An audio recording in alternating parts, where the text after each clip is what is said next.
नमस्कार दोस्तों, राधे राधे। इस चैप्टर में हम रिवीजन करेंगे import and export under GST chapter का एंड उसके साथ ही रिफंड चैप्टर का भी हम रिवीजन इसी वीडियो के अंदर करने वाले हैं। तो सबसे पहले इंपोर्ट की बात कर लेते हैं। तो import of goods and services क्या होता है? Import of goods and services, सबसे पहले इंपोर्ट ऑफ गुड्स की बात कर लेते हैं। जब कोई भी गुड्स आप आउट ऑफ इंडिया से इंडिया के अंदर लेके आते हो, bringing goods into India from place outside India will be called as the import of goods.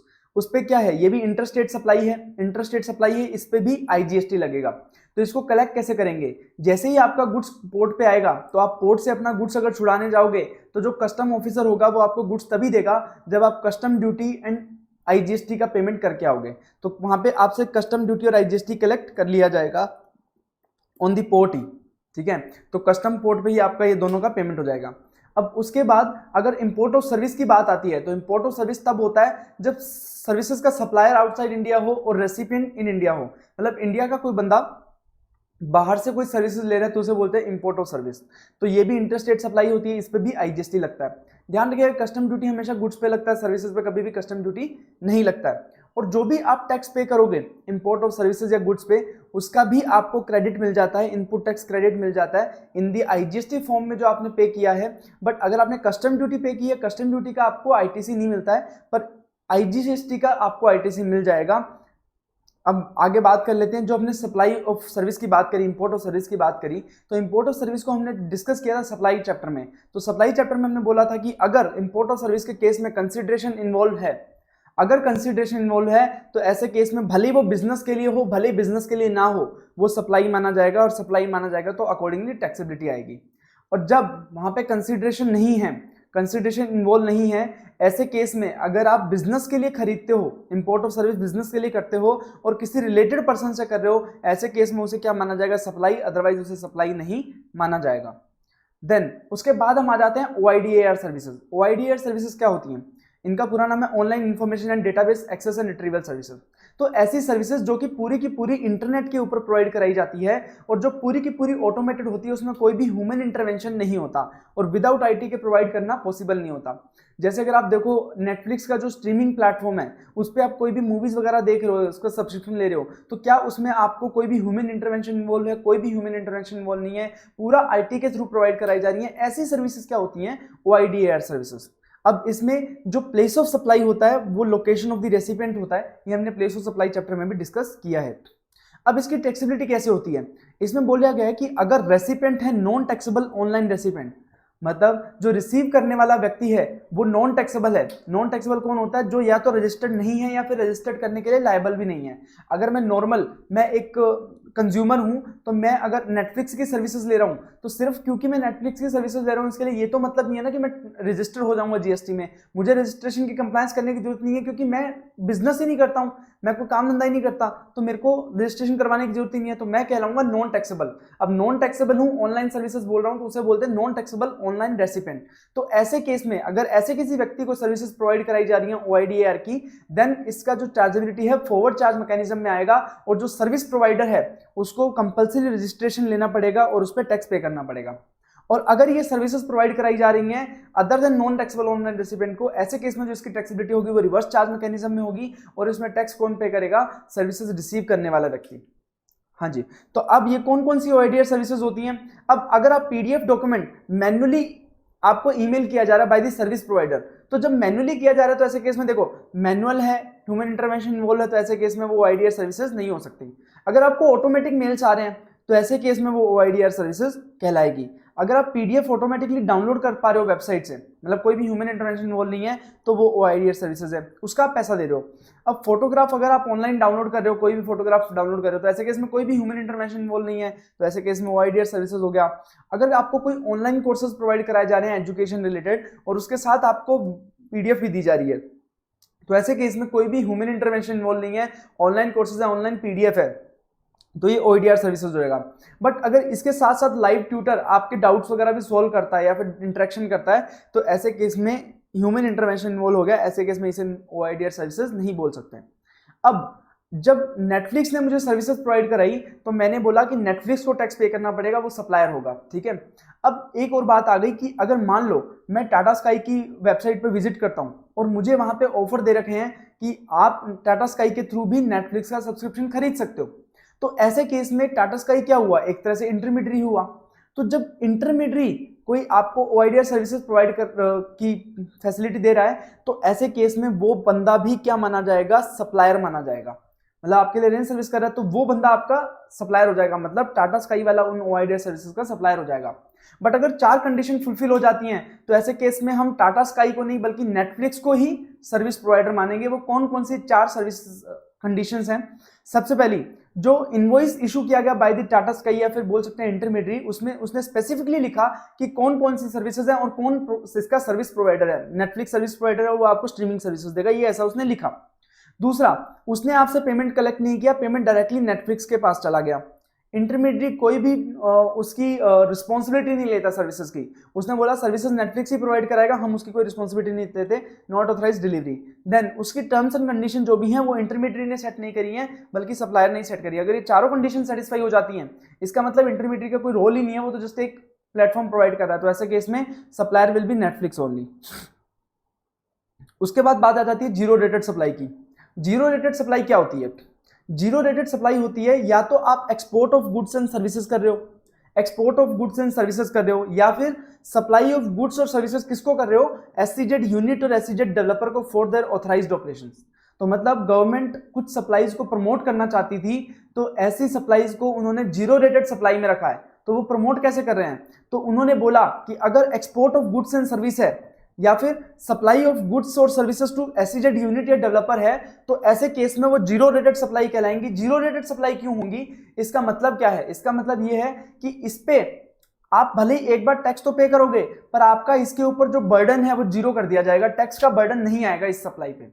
तो गवर्नमेंट ने बोल दिया कैसे भी करके हम आपको इसका रिफंड दे देंगे, या तो आईटीसी का रिफंड दे देंगे या फिर हम आपको टैक्स जो आपने पे किया उसका रिफंड दे देंगे। किसी भी तरीके से आपका जो टैक्स का बर्डन है ना वो हम जीरो कर देंगे अगर आप कुछ जीरो रेटेड सप्लाई करते हो। और जीरो रेटेड सप्लाई कौन कौन सी हुई? Export of goods and services, supply of goods and services to SEZ unit और डेवलपर। अब जीरो रेटेड सप्लाई पे टैक्स नहीं लगता एक तरह से, क्योंकि आपको सारा रिफंड हो जाता है, और एग्जाम्प्ट पे लगता। तो एग्जाम्प्ट और जीरो रेटेड सेम है क्या? तो एग्जाम्प्ट से जीरो रेटेड बहुत डिफरेंट है, क्योंकि अगर आप एग्जाम्प्ट की बात करोगे तो एग्जाम्प्ट के केस में आपको उसका कोई आईटीसी भी नहीं मिलता। एग्जाम्प्ट को प्रमोट गवर्नमेंट नहीं करना चाहती। एग्जाम्प्ट तो सिर्फ ऐसा होता है कि जिसपे टैक्स लगता नहीं है ना, तो ऐसी सप्लाईज क्या होती हैं? एग्जाम्प्ट होती हैं। बट जीरो रेटेड सप्लाई में टैक्स वगैरह तो लगता है, बट गवर्नमेंट आपका बर्डन वो है जीरो करना चाहती है, तो ऐसे केस में उसको जीरो रेटेड सप्लाई बोलते हैं। अब इसमें आपके पास दो ऑप्शन होते हैं, दो तरीके से गवर्नमेंट बोलती है कि आप इसमें टैक्सेबिलिटी कर सकते हो जीरो रेटेड सप्लाई के केस में।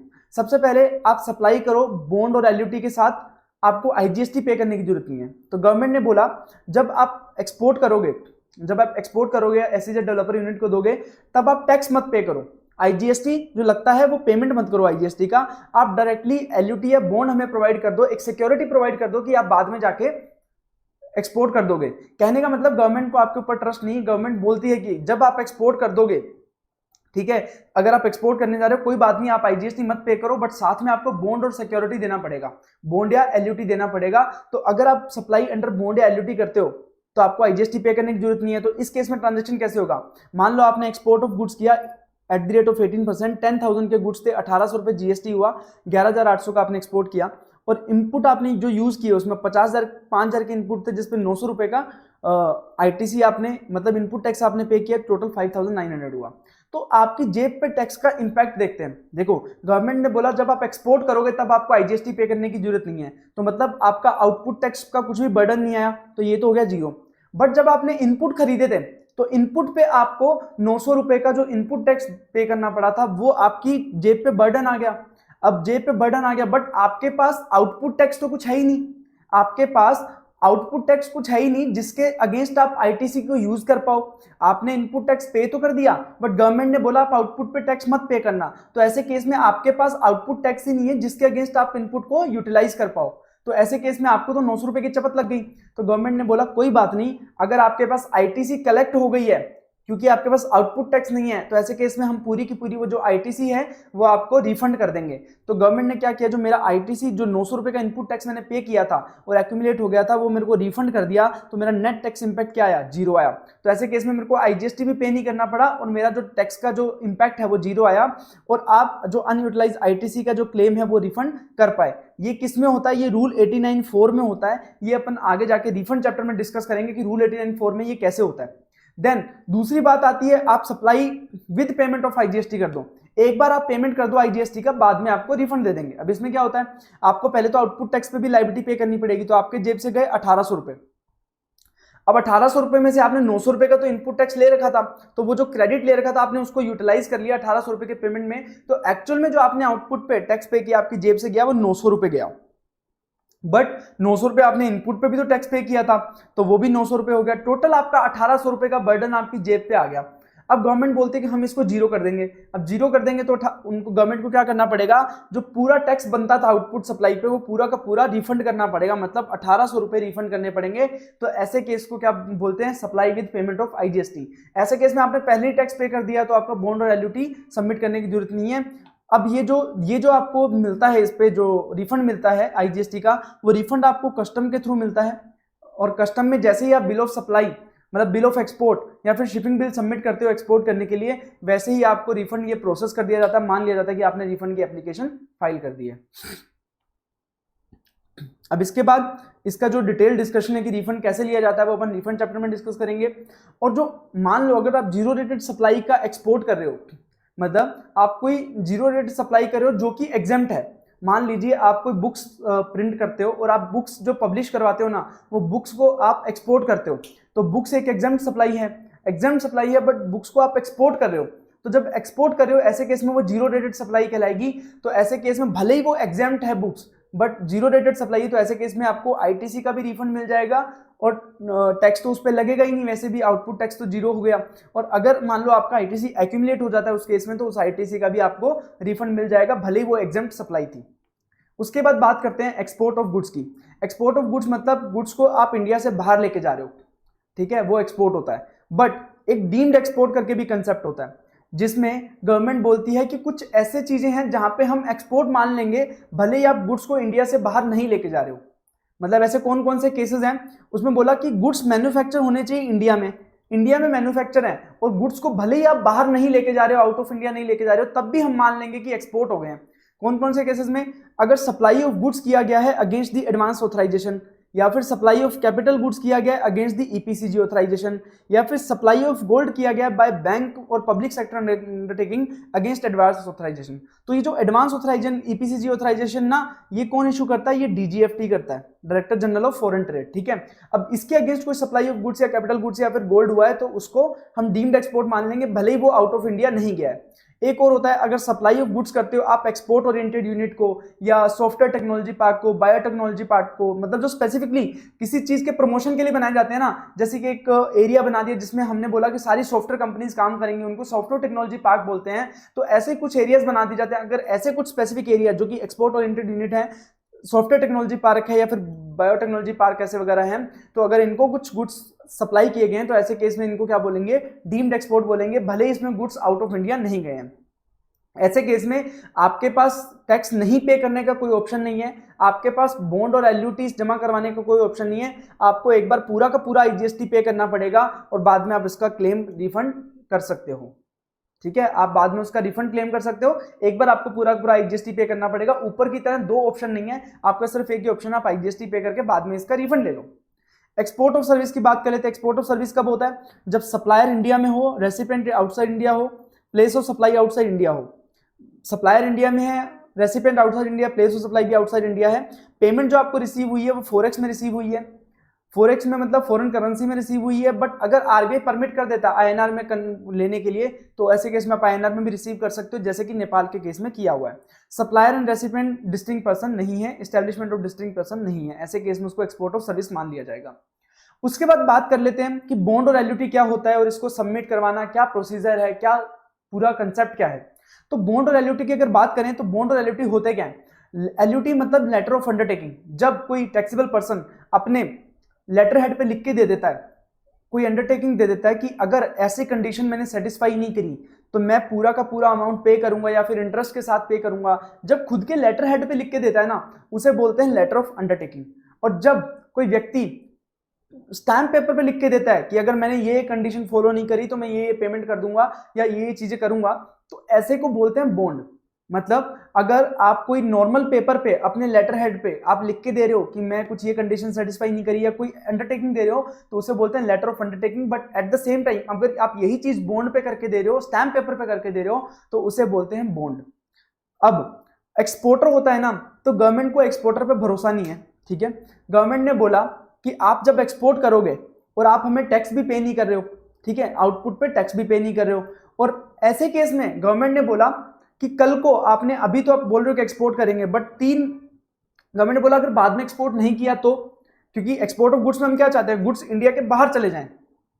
एक्सपोर्ट ऑफ सर्विस में हम क्या चाहते हैं, हमें फॉरेन करेंसी में पैसा रिसीव हो जाए। तो ऐसे केस में अगर ये दोनों कंडीशन सेटिस्फाई नहीं हुई तो आपने तो फालतू में बेनिफिट ले लिया, आपने टैक्स भी पे नहीं किया, और अगर आपने ये चीजें नहीं करी तो क्या होगा। तो गवर्नमेंट ने बोला आप ऐसा करो, पहले एक बॉन्ड और एलयूटी एग्जीक्यूट कर दो, जिसमें आपको लिखना पड़ेगा कि अगर आपने डेट ऑफ इनवॉइस से लेके 3 महीने के अंदर अंदर, डेट ऑफ इनवॉइस से लेके 3 महीने के अंदर अंदर अगर आपने गुड्स को आउट ऑफ इंडिया नहीं लेके गए, तो ऐसे केस में आपने जो टैक्स पे नहीं किया था वो टैक्स अब आपको पे करना पड़ेगा along with the 18% of interest with in the 15 days from the expiry of 3 month. मतलब अगर आप डेट ऑफ इनवॉइस से 3 महीने के अंदर अंदर गुड्स को आउट ऑफ इंडिया नहीं लेके जा पा रहे हो, तो ऐसे केस में जो आपने टैक्स नहीं पे किया था वो टैक्स पे करना है आपको 18% की रेट के साथ, इंटरेस्ट के साथ, 15 दिन के अंदर अंदर, जैसे ही आप फेल हुए। और सर्विसेज के केस में बोल दिया कि अगर आपने 1 साल के अंदर अंदर from the date of invoice, invoice की डेट से 1 साल के अंदर अंदर अगर आपने पैसा रिसीव नहीं किया फॉरेन करेंसी में, तो ऐसे केस में 1 साल के खत्म होते ही आपको नेक्स्ट 15 डेज के अंदर अंदर जो आपने टैक्स पे नहीं किया था उसको अलोंग विद इंटरेस्ट आपको पे करना पड़ेगा। ये पावर होती है बॉन्ड और एलयूटी की, जिसमें वो अंडरटेकिंग देता है। हाँ जी, और अगर आपने ये टैक्स और इंटरेस्ट पे नहीं किया तो ऐसे केस में आपको जो फैसिलिटी दे रखी थी ना कि आप आईजीएसटी मत पे करो, सीधा बॉन्ड और एलयूटी दो और आप एक्सपोर्ट कर दो, तो वो वाली फैसिलिटी आपसे छीन ली जाएगी। आपको फिर जब भी एक्सपोर्ट करना पड़ेगा तब आपको आईजीएसटी पे करना पड़ेगा। हाँ, अगर बाद में आप पे कर देते हो तो वापस ये फैसिलिटी आपको अलाउ कर दी जाएगी, ठीक है। अब एलयूटी कौन दे सकता है और बॉन्ड कौन दे सकता है। अब देखो कौन सी ज्यादा सीरियस चीज है, एलयूटी तो मैंने कोई भी लेटर हेड या पेपर पे लिख के दे दिया, और बॉन्ड क्या होता है, स्टैम्प पेपर पे लिखा होता है। तो गवर्नमेंट ने बोला कोई दिक्कत वाली बात नहीं है, अगर आपने कभी भी आप 2.5 करोड़ से ज्यादा के अमाउंट के लिए कभी भी आपको प्रोसिक्यूट नहीं किया गया, मतलब ऐसा रजिस्टर्ड पर्सन जिसको 2.5 करोड़ से ऊपर कभी प्रोसिक्यूट नहीं किया गया है, ऐसे केस में वो एलयूटी सबमिट कर सकता है। अदरवाइज उसके पास एलयूटी का ऑप्शन नहीं रहेगा, उसको बॉन्ड ही सबमिट करना पड़ेगा। और एलयूटी क्या होता है, एलयूटी आपने एक बार लिख के दे दिया, अंडरटेकिंग दे दी, वो पूरे साल के लिए कंटिन्यू रहेगी। बट अगर आप बीच में विड्रॉ कर लेते हो तो बात अलग है, अदरवाइज वो पूरे फाइनेंशियल ईयर के लिए वैलिड रहेगी। ऐसा नहीं है कि आपको हर बार जब एक्सपोर्ट करना है तो नया एलयूटी देना पड़ेगा, ठीक है। अगर आप 2.5 करोड़ से ज्यादा के लिए प्रोसिक्यूट हुए तो ऐसे केस में आपको बॉन्ड देना पड़ेगा, और बॉन्ड के साथ साथ आपको क्या है, गारंटी भी देनी पड़ती है, जो कि मैक्सिमम 15% बैंक गारंटी होगी। बैंक गारंटी 15% की बैंक गारंटी भी आपको देनी पड़ेगी। मान लीजिए अगर आपने बॉन्ड 1 करोड़ का बनाया तो आपको 15 लाख रुपए की बैंक गारंटी भी साथ में सबमिट करवानी पड़ेगी, कि कल को अगर आपने पैसा नहीं दिया तो ऐसे केस में आपका जो पैसा रिकवरी है वो बैंक गारंटी से किया जाएगा। देन अगर आपको अमाउंट रिसीव हुआ फॉरेक्स में, फिर भले ही इनवॉइस इंडियन रुपीज में बनाओ, उससे फर्क नहीं पड़ता, हमें पैसा अमाउंट किस में आ रहा है उससे मतलब है, ठीक है। और कभी कभी कुछ केसों में, जैसे मैंने बताया कि नेपाल और भूटान के केसेस में आईएनआर में भी पैसा लेना अलाउ है, तो ऐसे केस में कोई दिक्कत वाली बात नहीं आएगी। पर हाँ, पैसा फेमा के टाइम फ्रेम में रिसीव हो जाना चाहिए। अब एक और बात बोल दी, जब एक्सपोर्ट ऑफ गुड्स के केस में कंडीशन नहीं थी मतलब फॉरेक्स में रिसीव करने की, पर बोल दिया गया कि अगर एक्सपोर्ट ऑफ गुड्स के केस में अगर आपको प्रोसीड्स रियलाइज नहीं होते हैं with in the time frame of FEMA में जो इतना टाइम दिया गया उतने टाइम फ्रेम के अंदर अंदर अगर आपको एक्सपोर्ट के प्रोसीड्स रियलाइज नहीं हुए, तो ऐसे केस में जो आपने रिफंड लिया था या फिर टैक्स नहीं पे किया था वो आपको वापस करना पड़ेगा गवर्नमेंट को, जितना आपको पैसा रिसीव नहीं हुआ। मान लो 1 करोड़ का आपने सेल किया था जिसपे आपने 10 लाख का रिफंड लिया था, तो ऐसे केस में अगर आप 50 लाख रुपए का आपको अमाउंट रिसीव नहीं होता है फेमा के दिए टाइम फ्रेम में, तो ऐसे केस में आपको 5 लाख रुपए गवर्नमेंट को रिटर्न करने पड़ेंगे। 5 लाख रुपए आप रख सकते हो, कोई दिक्कत वाली बात नहीं है। हाँ जी, और उसके बाद आपने कोई सर्विसेज एक्सपोर्ट करी, उसके लिए आपको पैसा आना था, मान लीजिए $10,000।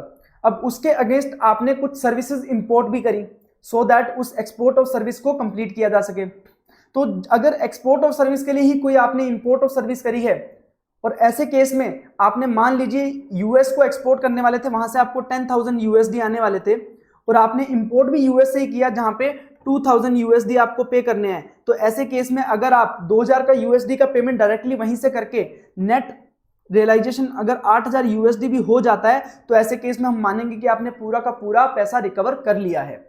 मतलब अगर आप कोई इंपोर्ट ऑफ सर्विस कर रहे हो for the export of service, ऐसे केस में अगर आपको नेट रियलाइजेशन भी होता है, तो ऐसे केस में हम मानेंगे कि आपने पूरा का पूरा पैसा रिकवर कर लिया है। उसके बाद बात आती है, नेक्स्ट कंसेप्ट आता है मर्चेंट एक्सपोर्ट का। तो मर्चेंट एक्सपोर्ट क्या होता है? मर्चेंट एक्सपोर्टर एक ऐसा बंदा होता है जो सिर्फ एक्सपोर्ट करता है, जो मैन्युफैक्चरर वगैरह से सामान खरीदता है, सामान खरीद के और सिर्फ एक्सपोर्ट करता है। मतलब उसका काम क्या है? एक्सपोर्ट में ट्रेड करना, मतलब सिर्फ सामान खरीदेगा, बेचेगा, और बेचेगा भी सिर्फ एक्सपोर्ट के केस में। तो ऐसे बंदे को क्या बोलते हैं? Merchant exporter. ऐसे बंदे को क्या बोलते हैं? Merchant exporter. तो तब गवर्नमेंट ने बोल दिया, क्योंकि हम एक्सपोर्ट को प्रमोट करना चाहते हैं, तो गवर्नमेंट ने बोला कि अगर कोई मर्चेंट एक्सपोर्टर अगर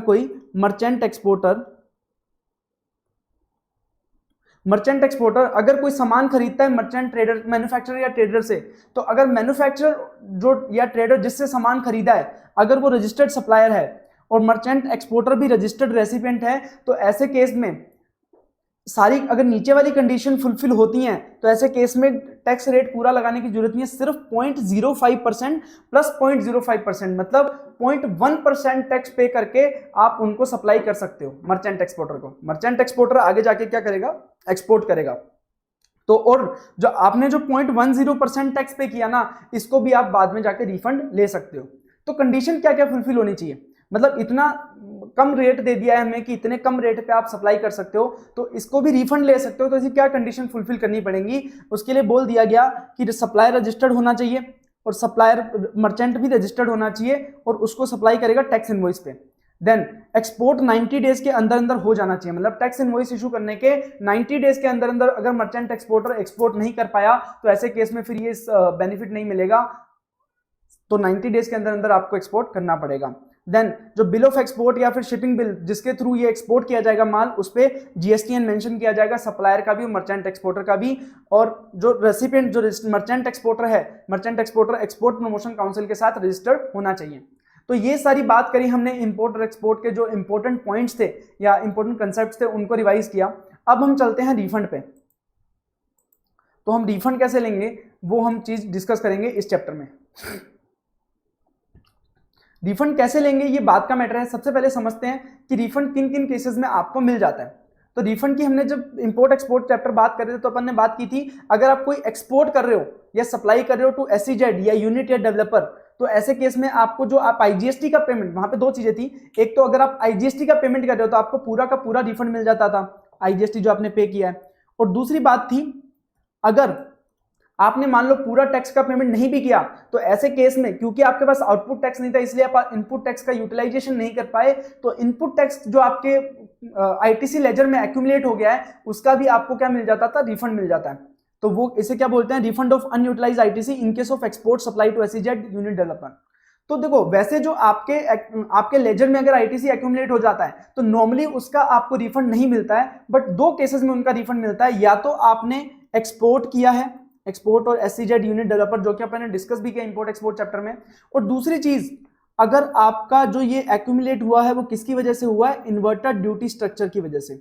इन्वर्टर ड्यूटी स्ट्रक्चर क्या होता है सर? तो इन्वर्टर ड्यूटी स्ट्रक्चर ऐसा होता है कि जहां पे आपके इनपुट पे जो टैक्स रेट है वो मोर देन आउटपुट की टैक्स रेट। तो आउटपुट पे तो टैक्स रेट है 5%, इनपुट पे 28%। तो ऐसे केस में आप कभी भी आउटपुट का टैक्स पे करने के लिए इनपुट का जो आईटीसी आपने इनपुट टैक्स दे रखा है वो कभी यूटिलाइज कर ही नहीं पाओगे पूरा। तो ऐसे केस में कभी ना कभी आपके आईटीसी लेजर में वो अमाउंट पड़ा ही रहेगा हमेशा के लिए। तो ऐसे केस में गवर्नमेंट ने बोला, क्योंकि इसमें आपकी कोई गलती नहीं है, आउटपुट वाले पे आपका रेट कम है, इनपुट वाले पे रेट ज्यादा है, तो ऐसे इन्वर्टेड ड्यूटी स्ट्रक्चर के केस में गवर्नमेंट बोलती है कि हम आपका जो ऐसे रीजन की वजह से, क्योंकि आपका आउटपुट पे टैक्स रेट कम है, उसकी वजह से अगर कोई आईटीसी एक्यूमुलेट हो गया है, तो ऐसे आईटीसी का हम आपको रिफंड दे देंगे। तो वैसे उसको बोलते हैं refund of unutilised ITC in case of inverted duty structure. अब अगर मान लीजिए आपने कोई डीम्ड एक्सपोर्ट पे टैक्स पे किया है, जैसे कि हमने इंपोर्ट एक्सपोर्ट केस में बात किया, तब भी इसका रिफंड लिया जा सकता है। अगर आपके इलेक्ट्रॉनिक कैश लेजर में कोई अमाउंट पड़ा है, आपको नहीं रखना, आपको वापस लेना है, तो वो भी आप रिफंड ले सकते हो। ये एक तरह से आपका क्या है, जैसे पेटीएम बैलेंस होता है ना, उस तरह से आपका एक जीएसटी बैलेंस है जो आपने कैश में पे किया हो, तो आपको कभी भी पोर्टल पे जाके आप उसका रिफंड ले सकते हो। अगर आपको कोई एडवांस रिसीव हुआ, तो हमने सप्लाई ऑफ सर्विस के केस में बात किया था कि आपको एडवांस पे भी जीएसटी पे करना पड़ता है। अब एडवांस रिसीव हुआ तो आपने जीएसटी पे कर दिया उस पर, बट क्या हुआ बाद में जाके जब आपने एक्चुअल में सप्लाई दी, तब या तो कम अमाउंट की दी या फिर आपने आगे जाके सप्लाई दी ही नहीं, तो ऐसे केस में आपको एडवांस वापस करना पड़ेगा। जब एडवांस वापस करना पड़ेगा तो आपने जीएसटी भी गलती से पे कर दिया था, तो उसका भी आपको रिफंड मिल जाएगा।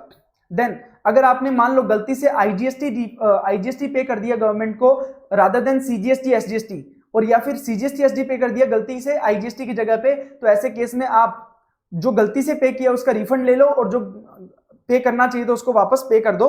तो जो गलती से पे किया उसको आप रिफंड ले सकते हो, wrongly collected type of tax. Then अगर कोई टूरिस्ट इंडिया से छोड़ के जा रहा है, तो इंडिया से जाते वक्त अगर उसने कोई इंडिया में कोई सामान खरीदा था, उस पर अगर कोई इनपुट टैक्स था, तो वो क्लेम कर सकता है, उस इनपुट टैक्स को वापस ले सकता है। ऐसे केस कब होता है, जब टूरिस्ट इंडिया छोड़ के जाता है और गुड्स साथ में लेके जाता है। देन अगर कोई आपको जजमेंट या डिक्री या ऑर्डर कोर्ट वगैरह ने पास किया, उसकी वजह से आपका कोई रिफंड बनता है, तो आप वो भी रिफंड क्लेम कर सकते हो। देन आपका प्रोविजनल असेसमेंट हुआ था, आप असेसमेंट चैप्टर में पढ़ेंगे कि प्रोविजनल असेसमेंट होता है एक, जिसमें मान लो आपका पहले लायबिलिटी डिटरमाइन कर दिया गया 1 लाख रुपए, अब मान लो फाइनल असेसमेंट हुआ और आपका लायबिलिटी आया 80,000 रुपए, तो ऐसे केस में जो 20,000 रुपए का आपने एक्स्ट्रा लायबिलिटी पे कर दिया था, उसका भी आप रिफंड ले सकते हो। देन कोई यूएन बॉडीज या एम्बेसीज इंडिया में काम कर रही हैं, अगर उन्होंने कोई इनपुट खरीदे हैं तो उस पर अगर उन्होंने कुछ टैक्स पे किया है, तो उनको उसका भी रिफंड मिल जाता है। अगर सीटीपी और एनआरटीपी के केस में हमने बात किया था कि जब रजिस्ट्रेशन करवाते हैं तो उनको एडवांस टैक्स पे करना पड़ता है, तो मान लो उसने एडवांस टैक्स जो पे किया था वो एस्टिमेटेड बेसिस पे किया था और बाद में जो लायबिलिटी आई वो कम आई, तो ऐसे केस में जो एक्स्ट्रा एडवांस टैक्स पे किया था वो रिफंड लिया जा सकता है। देन अगर आपने एक्सेस पेमेंट ऑफ टैक्स कर दिया है, तो ऐसे केस में भी रिफंड लिया जा सकता है। तो ये सारे तो केसेस थे जहां पे हम रिफंड ले सकते हैं। अब हम हर एक केस को एक एक करके डिस्कस करेंगे। सबसे पहले अपन एक कॉमन पॉइंट डिस्कस कर लेते हैं जो कि सब पे अप्लाई होगा। तो सब पे अप्लाई होगा, कौन कौन से ऐसे कॉमन पॉइंट है, तो देखो आप रिफंड तभी क्लेम कर पाओगे जब आपका रिफंड का जो अमाउंट है वो मिनिमम कितना है 1000 रुपीज। तो 1000 रुपीज पर टैक्स हेड, मतलब सीजीएसटी में एसजीएसटी में सब में 1,000 रुपए से कम नहीं होना चाहिए। मान लीजिए आपका सीजीएसटी 900 है, एसजीएसटी 900 है, तो ऐसे केस में आप रिफंड अप्लाई नहीं कर पाएंगे क्योंकि आपका पर हेड जो अमाउंट है वो 1000 रुपए से कम है। और ये अप्लाई नहीं होता अगर आपका कोई इलेक्ट्रॉनिक कैश लेजर है, इलेक्ट्रॉनिक कैश लेजर में से अगर आप रिफंड ले रहे हो, तो ऐसे केस में आपका चाहे 20-50 रुपए का भी रिफंड हो तो आप क्लेम कर सकते हो, कोई दिक्कत वाली बात नहीं है। देन जो भी आप रिफंड की एप्लीकेशन लगाओगे RFD 01 में, RFD 01 एप्लीकेशन होती है रिफंड की, उसमें जब भी आप एप्लीकेशन लगाओगे तो उसके साथ आपको क्या क्या डॉक्यूमेंट्स देने हैं, उसके साथ आपको एक तो डॉक्यूमेंट्री एविडेंस देने हैं टू एस्टैब्लिश कि जो रिफंड है वो ड्यू है, मतलब रिफंड आपका बनता है। और फिर आपको एक डॉक्यूमेंट्री एविडेंस देना है कि जो रिफंड बनता है ना वो मेरा ही बनता है, किसी और का नहीं बनता। पहले आपने डॉक्यूमेंट्री एविडेंस दिया कि हाँ रिफंड बनता है, और फिर आपको डॉक्यूमेंट्री एविडेंस देना कि रिफंड आपका ही बनता है, किसी और का नहीं बनता। तो इससे को बोलते हैं no unjust enrichment. Unjust enrichment क्या होती है, जब क्या होता है, मान लो सप्लायर ने 1 लाख रुपए का गुड सेल किया और उस पर 18,000 रुपए का टैक्स बना, टोटल 1,18,000 रुपए सप्लायर ने रेसिपिएंट से रिकवर किया, ठीक है।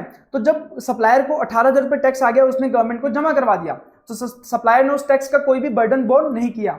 तो ऐसे केस में अगर सप्लायर रिफंड के लिए फाइल करेगा, इसका मतलब सप्लायर ने पहले टैक्स तो दिया ही नहीं था, तो रिफंड अगर ले रहा है तो वो बेनिफिट ले रहा है फालतू का, जहां पे कि बर्डन किस पे आ गया था, कंज्यूमर पे। तो कंज्यूमर के बर्डन का बेनिफिट कौन ले रहा है, सप्लायर। तो ऐसे केस को बोलते हैं अनजस्ट एनरिचमेंट। तो हमें प्रूव करना पड़ता है कि हम ऐसा कुछ अनजस्ट एनरिचमेंट नहीं कर रहे हैं। तो ये प्रूव करने के लिए आपको क्या करना पड़ता है, अगर आपका रिफंड का अमाउंट 2 लाख रुपए तक है, तो ऐसे केस में आपको सेल्फ सर्टिफाइड एक डिक्लेरेशन देना पड़ता है कि हाँ जी मैं कोई भी अनजस्ट एनरिचमेंट नहीं कर रहा हूं, ये जो रिफंड बनता है वो मेरा ही बनता है, ऐसा डिक्लेरेशन देना पड़ता है। और अगर रिफंड बनता है आपका 2 लाख से ऊपर का, तो आपको सर्टिफिकेट लेना है फ्रॉम सीए और सीएम में कि यहाँ पे कोई भी अनजस्ट एनरिचमेंट नहीं है, रिफंड इसी व्यक्ति का बनता है। 2 लाख के ज्यादा के केस में सर्टिफिकेट फ्रॉम सीए सीएम में, और 2 लाख रुपए तक है तो ऐसे केस में सेल्फ सर्टिफाइड डिक्लेरेशन भी काम आ जाएगा। बट किन 5 केसेस में ये डिक्लेरेशन रिक्वायर्ड नहीं है? इन 5 केसेस में क्या बोला जाता है, इन 5 केसेस को एक्सेप्शन टू अनजस्ट एनरिचमेंट बोला जाता है। ये माना जाता है इन 5 केसेस में कि इन 5 केसेस में आपने टैक्स किसी से कलेक्ट किया ही नहीं है।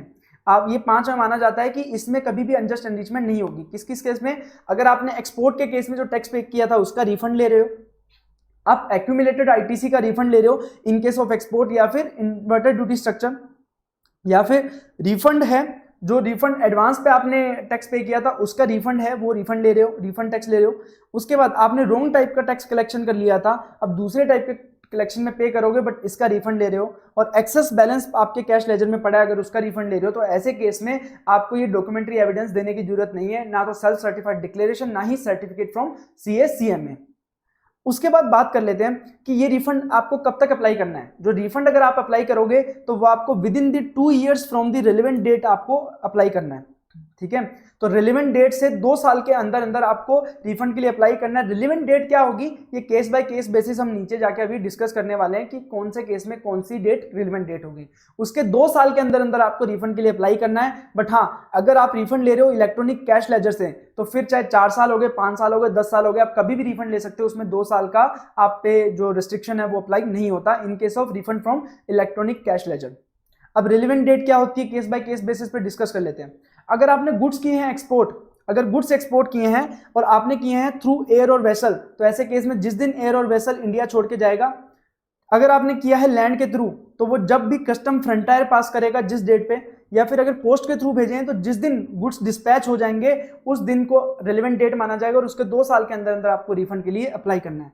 और इन केस ऑफ सर्विस एक्सपोर्ट की है आपने, तो ऐसे केस में या तो जिस दिन आपको पेमेंट रिसीव हो गया या फिर जिस दिन आपने इनवॉइस इशू कर दिया उसके विचएवर इज लेटर में आपका क्या हो जाएगा, रिलेवेंट डेट हो जाएगा, और उसके 2 साल के अंदर अंदर आपको रिफंड के लिए अप्लाई करना है। तो रिसीट ऑफ पेमेंट और date of invoice whichever is later. Deemed export के केस में जिस पीरियड से रिलेटेड आप रिफंड ले रहे हो उस पीरियड का जब आप रिटर्न फाइल करोगे तो उस रिटर्न फाइलिंग का डेट से आपको क्या माना जाएगा, रिलेवेंट डेट माना जाएगा।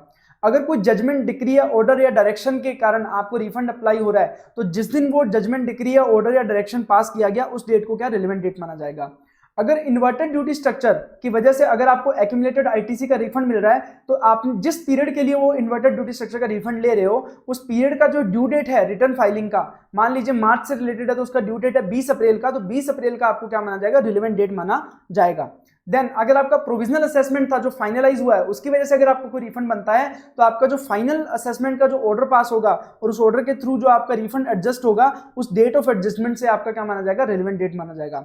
अगर अदर देन सप्लायर कोई रिफंड मांगता है, मान लो कस्टमर है, कस्टमर अगर रिफंड मांगता है गवर्नमेंट से जाके, तो ऐसे केस में जिस दिन उसको गुड्स और सर्विसेज रिसीव हुए हैं उस दिन वो रिलेवेंट डेट माना जाएगा, उसके 2 साल के अंदर अंदर उससे रिफंड मांगना है। और एनी अदर केस में जिस दिन आपने टैक्स पे किया है उस दिन से 2 साल काउंट किए जाएंगे। तो सबसे पहले ऊपर जो हमने डिस्कस किए थे कि किस किस केसेस में अपने को रिफंड मिल सकता है, तो उसमें से अब अपन केस बाय केस डिस्कस कर लेते हैं। सबसे पहले बात कर लेते हैं एक्सपोर्ट और सप्लाई टू एसईजेड यूनिट और डेवलपर। मतलब या तो आपने एक्सपोर्ट किया है या फिर सप्लाई किया है एसईजेड यूनिट और डेवलपर को ऑन पेमेंट ऑफ आईजीएसटी। जो अपने पास 2 ऑप्शन थे ना, एक तो था कि आप आईजीएसटी पे कर दो और उसका पूरा का पूरा रिफंड ले लो, और एक ऑप्शन था कि आप कुछ टैक्स मत पे करो आउटवर्ड सप्लाई पे, आप इनपुट पे जो आपका एक्यूमुलेट हो जाएगा आईटीसी हम उसको आप रिफंड कर देंगे। तो हम फर्स्ट केस की बात कर रहे हैं जहां पे आपने आईजीएसटी पे किया था। अगर आपने आईजीएसटी पे किया था तो ऐसे केस में कैसे आपको रिफंड मिलेगा। सबसे पहले हमने वही एग्जांपल जो हमने डिस्कस किया था कि आपने 10,000 रुपए का एक्सपोर्ट किया, उस पर 1800 रुपए का आपका जो टैक्स पे किया आपने आईजीएसटी, उसमें 900 रुपए का इनपुट यूज कर लिया, तो 900 रुपए आपने नेट अमाउंट पे किया इन केस ऑफ आउटपुट, एंड 900 रुपए आपने इनपुट पे टैक्स पे कर रखा है, तो टोटल आपके टैक्स बर्डन कितना हो गया, 1800 रुपए। तो गवर्नमेंट आपको कोई भी बर्डन नहीं देना चाहती, तो ऐसे केस में आपको 1800 रुपए का रिफंड दे दिया जाएगा, which is the output tax liability on the export. ये चीज हमने डिस्कस करी थी इंपोर्ट एक्सपोर्ट चैप्टर में भी। अब क्या है ना, अगर ये वाला केस है तो ऐसे केस में अगर एक्सपोर्ट ऑफ गुड्स किया है और आपने उस पर आईजीएसटी भी पे किया है, तो ऐसे केस में जो कस्टम ऑफिसर में कस्टम पे आप जाओगे और गुड्स को आप एक्सपोर्ट करोगे, तो वहां पे जब आप शिपिंग बिल या बिल ऑफ एक्सपोर्ट फाइल करोगे कि आप एक डॉक्यूमेंट दोगे कस्टम ऑफिसर को कि इस एक्सपोर्ट को आप निकाल दीजिए या फिर इन गुड्स को आप एक्सपोर्ट कर दीजिए, तो वो जैसे ही आप शिपिंग बिल या फिर बिल ऑफ एक्सपोर्ट फाइल करोगे उसे मान लिया जाएगा कि आपने रिफंड की एप्लीकेशन फाइल कर दी है। आपको सेपरेटली कोई भी एप्लीकेशन रिफंड की फाइल करने की जरूरत नहीं है इन case of export of goods. मैं बात कर रहा हूं एक्सपोर्ट ऑफ गुड्स की, सिर्फ और सिर्फ एक्सपोर्ट ऑफ गुड्स की, जब आपने आईजीएसटी का पेमेंट कर दिया। अब यही अगर आप आईजीएसटी का पेमेंट करते हो और उसमें आप करते हो एक्सपोर्ट ऑफ सर्विसेज, या फिर आप एक्सपोर्ट ऑफ या तो आप करते हो एक्सपोर्ट ऑफ सर्विसेज या फिर सप्लाई करते हो गुड्स या सर्विसेज का, किसको, एसईजेड यूनिट और डेवलपर को। तो ऐसे केस में जब आप एक्सपोर्ट ऑफ सर्विस कर रहे हो या फिर एसईजेड यूनिट या डेवलपर को कुछ सर्विसेज दे रहे हो या गुड्स दे रहे हो, तो ऐसे केस में कस्टम बीच में नहीं आता, आपको सेपरेटली जीएसटी ऑफिसर के पास रिफंड एप्लीकेशन फाइल करनी पड़ती है in GST RFD 01 along with the required documents. Documents क्या क्या रिक्वायर्ड है, आपको एक तो इनवॉइसेस का डिटेल देना है, इनवॉइसेस का डिटेल देना है कि किन किन इनवॉइसेस के बेसिस पे आप रिफंड मांग रहे हो, ठीक है, वो इनवॉइसेस का डिटेल देना है। देन आपको बैंक रियलाइजेशन सर्टिफिकेट आपको देना है। बैंक रियलाइजेशन सर्टिफिकेट क्या होता है, हमने बोला सर्विसेज के केस में बोला हम क्यों आपको एक्सपोर्ट का बेनिफिट दे रहे हैं, ताकि आप फॉरेन एक्सचेंज इंडिया में लेके आओ, फॉरेन करेंसी इंडिया में आए। तो ऐसे में बोल दिया गवर्नमेंट ने कि अगर आपको प्रूफ करना पड़ेगा कि आप जो पैसा है वो इंडिया में लेके आए हो। तो बैंक रियलाइजेशन सर्टिफिकेट कब होता है इशू, जब आपको फॉरेन करेंसी में अमाउंट रिसीव होता है इंडिया में आउटसाइड इंडिया से। तो ऐसे केस में आपको BRC और FIRC इशू होता है जो कि रियलाइजेशन सर्टिफिकेट होते हैं। इन case of export of service के केस में आपको रिफंड तभी मिलेगा जब आप ये भी सबमिट कर दोगे साथ में। तो इतनी सी तो बात है रिफंड ऑफ IGST ऑन, आप पेमेंट IGST का पेमेंट करके जब आप एक्सपोर्ट करते हो या फिर टू SEZ यूनिट डेवलपर को करते हो, तो ऐसे केस में हम इतनी सी बात करनी है रिफंड के केस में। अब उसके बाद हम डीम्ड एक्सपोर्ट की बात करते हैं, जो कि हमने already import and export chapter में पढ़ा था। यहाँ पे वापस से एक बार समझ लेते हैं कि डीम्ड एक्सपोर्ट क्या है। आपका एक्चुअल में गुड्स आउट ऑफ इंडिया नहीं गया, बट फिर भी हम उसे एक्सपोर्ट मान रहे हैं, तो ऐसे को बोलते हैं डीम्ड एक्सपोर्ट। किस किस केसेस में, अगर आपने सप्लाई ऑफ गुड्स किया है या कैपिटल गुड्स किया है अगेंस्ट एडवांस ऑथराइजेशन या EPCG ऑथराइजेशन, या फिर सप्लाई ऑफ गोल्ड किया है बाय द बैंक और public sector undertaking against advance authorisation, या सप्लाई ऑफ गुड्स किया है टू एक्सपोर्ट ओरिएंटेड यूनिट या फिर बायोटेक्नोलॉजी पार्क या फिर सॉफ्टवेयर टेक्नोलॉजी पार्क।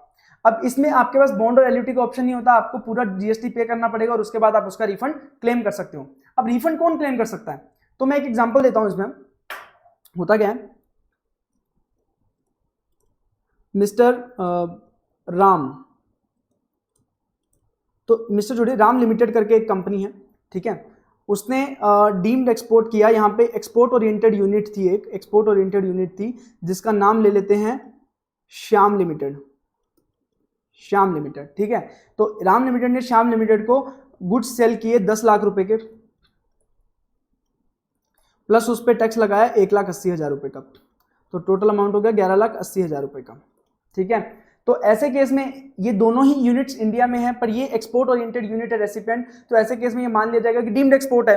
तो डीम्ड एक्सपोर्ट है, तो ऐसे केस में जो 1,80,000 रुपए का टैक्स पे हुआ है, ये आप वापस रिफंड ले सकते हो। वो कैसे ले सकते हो, कौन ले सकता है, या तो जो एक्सपोर्ट ओरिएंटेड यूनिट है ये इसका ITC ले ले, ठीक है।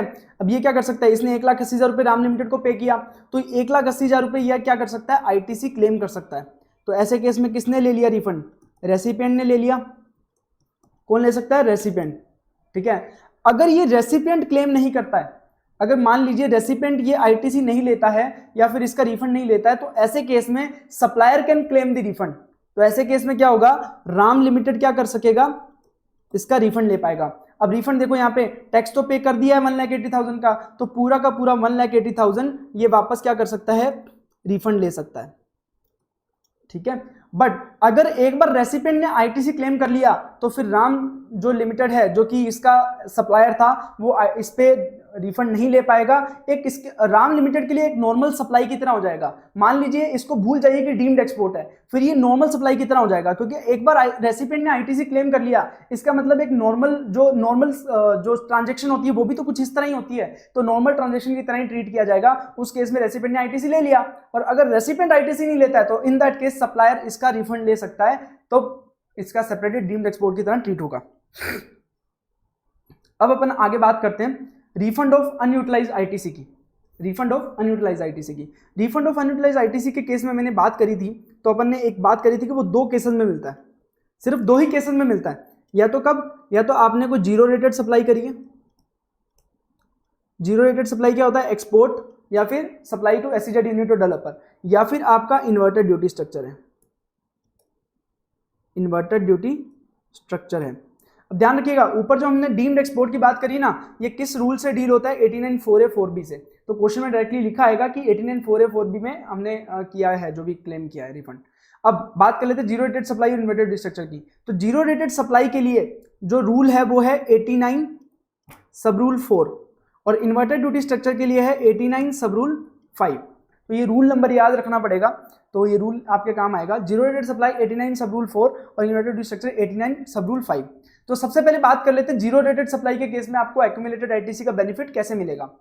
तो हमने सबसे पहले बात करी थी कि जब आपने एक्सपोर्ट किया तो उस पर कुछ भी टैक्स पे नहीं किया, ठीक है, आपने बॉन्ड और एलयूटी एग्जीक्यूट कर दिया, आपने टैक्स पे नहीं किया, तो आपने जो इनपुट खरीदे थे उस पर जो आपने टैक्स पे किया था, आपको उसका यूटिलाइजेशन तो आप कर ही नहीं पाओगे क्योंकि आपका आउटपुट पे ही टैक्स नहीं बन रहा।